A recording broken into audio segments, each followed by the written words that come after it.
Страшно всегда, особенно когда новое и когда масштаб. Мой личный пример. В декабре инвестиции в Москву, многомиллионные ипотеки. Страшно было, вот прям села и поплакала. Вот так страшно, потому что вот такие суммы, потому что новая стратегия.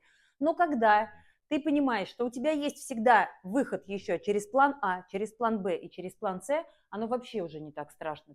Чем крута недвижимость, что в ней есть много стратегий, и под каждую ситуацию на рынке можно подобрать актуальную стратегию. Либо таким путем пойти, либо таким, либо третьим. Первый раз инвестиции – это как первый раз идти в роддом. Туда заходишь через приемное, назад уже выхода нет. Все, тебе потом уже на выписку с ребенком. И здесь также заходишь страшно, но вышел уже с готовым объектом, и все.